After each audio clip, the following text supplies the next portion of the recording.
नमस्कार दोस्तों, आज हम बात करेंगे शुक्रवार संतोषी माता व्रत की कथा। एक गांव में एक बुढ़िया रहती थी जिसके 7 बेटे थे। 6 बेटे कमाने वाले थे और एक बेटा निकम्मा था। बुढ़िया माई 6 पुत्रों का झूठा 7वें पुत्र को देती थी। 7वां पुत्र एक दिन अपनी पत्नी से बोला, देखो मेरी माता का मुझ पे कितना प्रेम है। वह बोली, क्यों नहीं, सबका झूठा बचा हुआ तुमको ही खिलाती है। वह बोला, जब तक आंखों से ना देखे मना मान नहीं सकता मैं। पत्नी ने हंसकर कहा, देख लोगे तब मानोगे ना। कुछ दिन बाद एक बड़ा त्योहार आया। घर में 7 प्रकार के भोजन और चूरमा के लड्डू बने। वहाँ पत्नी की बात को जांचने के लिए सिरदर्द का बहाना बनाकर पतला कपड़ा सिर पर ओढ़कर रसोई में जाकर सो गया और कपड़े में से सब देखता रहा। 6 भाई ये भोजन करने आए। उसने देखा माँ ने उनके लिए सुंदर सुंदर आसन बिछाए, 7 प्रकार की रस परोसी और आग्रह करके उन्हें भोजन कराती रही। वह देखता रहा। 6 भाइयों में भोजन कर उठ गए। तब माँ ने उनकी 5 थालियों में से लड्डुओं के टुकड़ों को उठाया और एक लड्डू बनाया। जूठन साफ कर कर माँ ने उसको पुकारा, उठ बेटा उठ, तेरे भाइयों ने भोजन कर लिया है, तू भी भोजन कर ले। उसने कहा, माँ मुझे भोजन नहीं करना, मैं परदेश जा रहा हूँ। माता ने कहा, कल जाओ हो तो आज जा। वह बोला, हाँ हाँ आज आ रहा हूँ मैं। ये कहकर वह घर से निकल गया। चलते समय उसने पत्नी की याद आई। वह गौशाला के कंडे थाप रही थी। वहाँ जाकर वह बोला, मेरे पास तो कुछ नहीं है, यह अंगूठी है, सो ले लो और अपनी कोई निशानी मुझे दे दो। वह बोली, मेरे पास क्या है, ये गोबर भरा हाथ है। ये कहकर अपनी पत्नी ने उसकी पीठ पर गोबर के हाथ थाप दिए। वह चल दिया। चलते चलते दूसरे देश पहुंचा। वहाँ एक साहूकार की दुकान थी। वह वहाँ जाकर बोला, सेठ जी मुझे नौकरी पर रख लो। साहूकार को नौकर की ज़रूरत थी। साहूकार ने कहा, काम देखकर तनख्वाह मिलेगी। उसने कहा, सेठ जी जैसा आप ठीक समझे। उसे साहूकार के यहाँ नौकरी मिल गई। वह दिन रात काम करने लगा। कुछ दिनों में दुकान का लेन देन, हिसाब किताब, ग्राहकों का मोल भाव, बेचना, सारा काम करने लगा। साहूकार के 7-8 नौकर थे। वह सब चक्कर खाने लगे, लेकिन उसने अपनी लगन और परिश्रम और ईमानदारी से सभी को पीछे छोड़ दिया। उसने अपने किए का फल मिला। सेठ ने भी उनका काम देखकर 3 महीने में ही उसे मुनाफे की साझेदारी बना लिया। परिश्रम करते करते 12 वर्ष बीत गए। नागमी और नामी राजा सेठ बन गया वह, और सेठ अपना सारा कारोबार उस पर छोड़कर बाहर चला गया। इधर उसकी पत्नी पर क्या बीती ये सुने सास ससुर उसे दुख देने लगे। गृहस्थी का काम करवा करवा कर उसे लकड़ी लेने जंगल में भेजते थे। उसे बीच में घर की रोटी के आटे से जो भूसी निकलती थी उसकी रोटी बनाकर रख दी जाती थी और फूटे नारियल की नरीली में पानी दिया जाता था। इस तरह दिन बीत रहे थे। एक दिन वह जंगल में लकड़ी लेने जा रही थी। तब उसे रास्ते में बहुत सी स्त्रियां संतोषी माता का व्रत करती दिखी।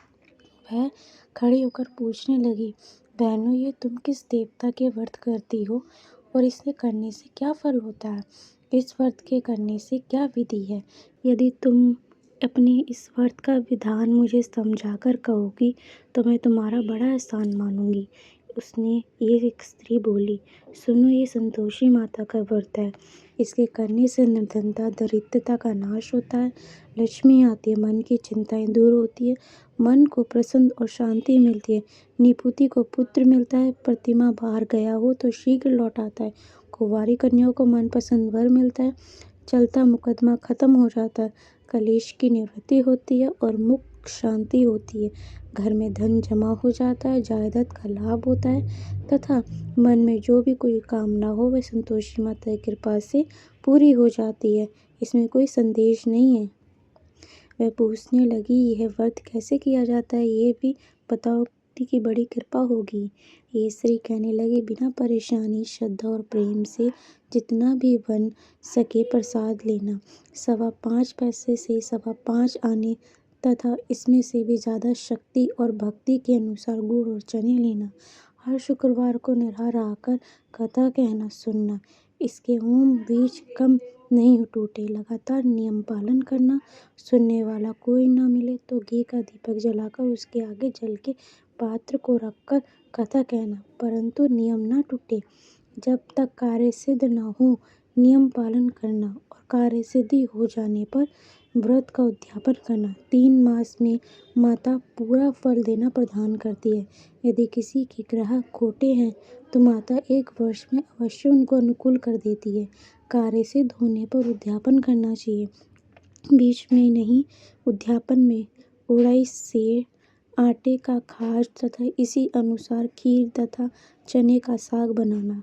8 बच्चों को भोजन कराना, जहाँ तक मिले देवर, जेठ, भाई, बंधु कुटुंब के लड़के लेना, ना मिले तो रिश्तेदार और पड़ोसियों के लड़के बुलाना, उन्होंने भोजन कराना, यथाशक्ति दक्षिणा देना, माता का नियम पूरा करना। ध्यान रखना उस दिन घर में कोई खटाई न खाए।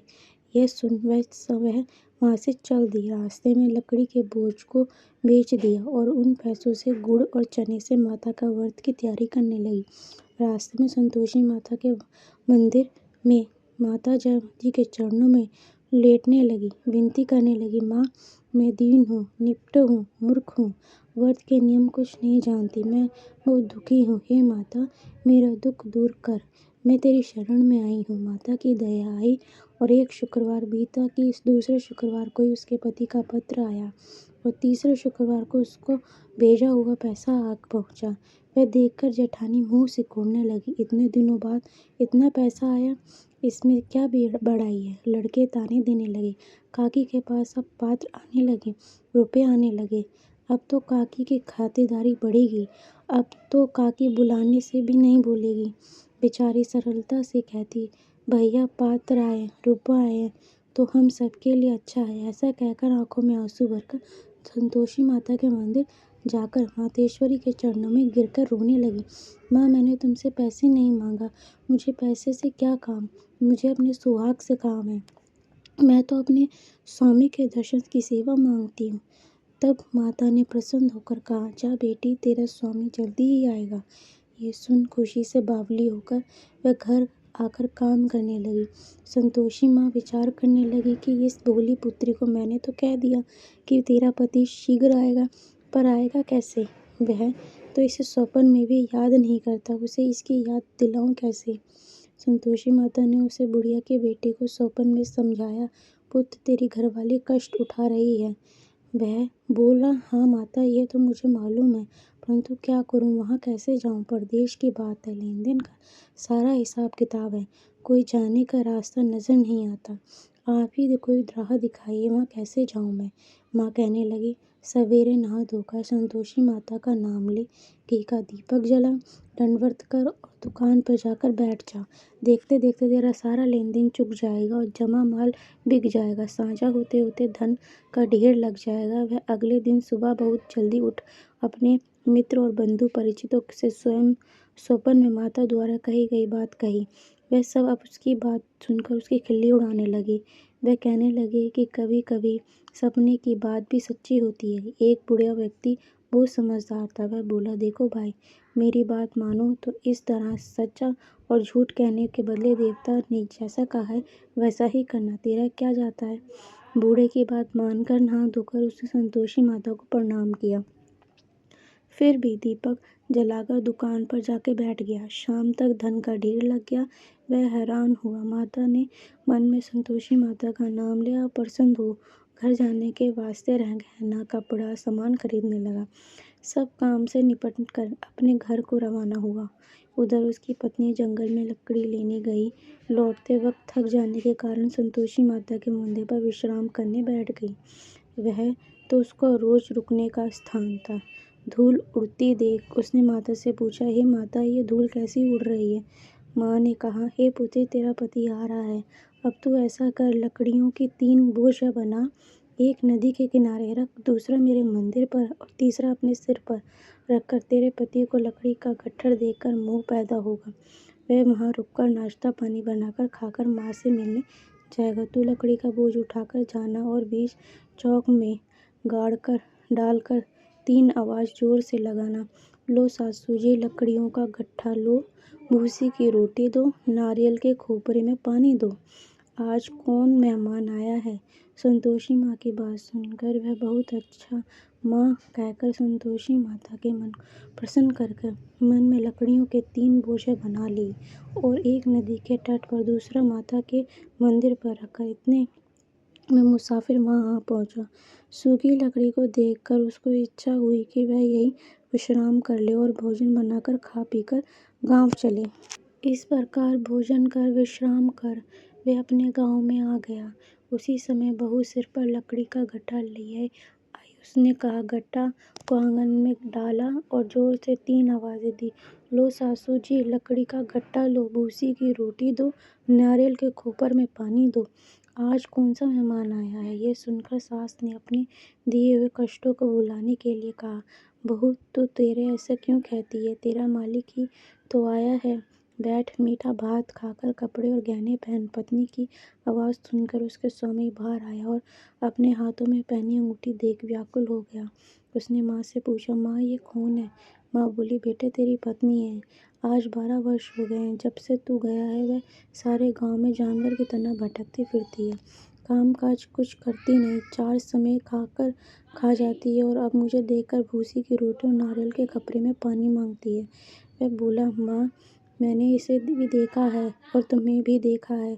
मुझे दूसरों का घर की चाबी दो, मैं उसमें रहूँगा। ठीक है बेटा, जैसे तेरी मर्जी, कहकर माँ ने चाबी गुच्छा दे दिया और बेटा सामने ने रख दिया। उसने दूसरे घर को खोलकर सारा सामान जमाया। एक ही दिन में वह राजा के महल में जैसे ठाट बाट बन गया। क्या था, वह सुख भोगने लगी। अगला शुक्रवार अब उसने पति से कहा, मैं संतोषी माता को उद्यापन करना चाहती हूँ। पति बोला, अच्छा, बहुत अच्छी बात है, खुशी से कर लो। वह उद्यापन की तैयारी करने लगी। जेठ के लड़कों को भोजन के लिए कहने गई। उन्होंने मंजूर किया, परंतु पीछे से जेठानी ने अपने बच्चों को सिखाया कि देखो, भोजन के समय सब लोग खटाई मांगना है, जिससे उसका उद्यापन पूरा ना हो। लड़के भोजन करने के बाद खीर पेट भरकर खाई, परंतु बात याद आते ही कहने लगे, हमें कुछ खटाई खाने को दे दो, खीर खाना हमें भाता नहीं, देखो अरुचि होती है। लड़के उठकर खड़े हुए, बोले, पैसे लाओ। बोली बहू कुछ जानती ना थी, उसने उन्हें पैसे दे दिए। लड़कों ने बाजार जाकर उन पैसों से इमली खरीदी और खाई और देखकर बहू पर माताजी का प्रकोप छा गया। राजा के दूत उसके पति को पकड़कर ले गए। अब सब मालूम हो जाए तब जेल की रोटी खाएंगे। बहू ने उन पे वचन सहना नहीं हुआ। वह संतोषी माता के मंदिर में गई और कहने लगी, माता तुमने क्या किया? हंसकर क्यों रुला दिया? माता बोली, पुत्री तूने मेरा वज्र भंग किया है, इतना जल्दी सब भूल गई। वह बोली, माता भूली तो नहीं हूँ, ना कुछ अपराध किया, मुझे तो लड़कों ने भूल डाल दिया, मुझे क्षमा करो। माँ बोली, ऐसी भूल भी कहीं होती है? वह बोली, कोई भूल नहीं होगी। अब बताओ मेरे पति कैसे आएंगे? माँ बोली, पुत्री जा, तेरा पति मुझे रास्ते में ही आता मिलेगा। वह मंदिर से निकलकर बाहर आई तो उसे रास्ते में उसका पति मिल गया। उसने पूछा, कहाँ गए थे? वह बोला, इतना धन जो कमाया उसका सारा कर राजा को मांग रहा था, वह भरने के लिए गया था। वह प्रसन्न होकर बोली, भला हुआ, अब तो घर चलो। फिर अगले शुक्रवार आया। वह बोली, मुझे माता का उद्यापन करना। पति ने कहा, ठीक है, कर लो। फिर जेठ के लड़कों को भोजन कराने लगी। जेठानी ने लड़कों को सिखा दिया कि तुम पहले खटाई मांगना। लड़के भोजन करने बैठे थे, लेकिन भोजन करने से पहले ही कहने लगे कि हमें खीर पूरी नहीं भाती, जी बिगड़ा, और कुछ खटाई खाने को दे दो। ये बोली, खटाई खाने को नहीं मिलेगी, खाना हो तो खाओ, उन्होंने उठकर चले जाओ। ब्राह्मणों के लड़कों को बुलाकर भोजन कराया और दर्शन की जगह उन्होंने एक एक फल दे दिया। संतोषी माता प्रसन्न हो गई। माता की कृपा से बाद उसको चंद्र के समान एक सुंदर सा पुत्र पैदा हुआ। पुत्र को लेकर वे प्रतिदिन संतोषी माता के मंदिर में जाने लगे। माँ ने सोचा कि रोज आती है, क्या आज उसके घर मैं खुद क्यों ना चली जाऊं। ये विचार कर माता ने भयंकर रूप बनाया और गुड़ और चने से सना मुंह, ऊपर में मुंड और समान होठ और मक्खियां भिनक रही थी।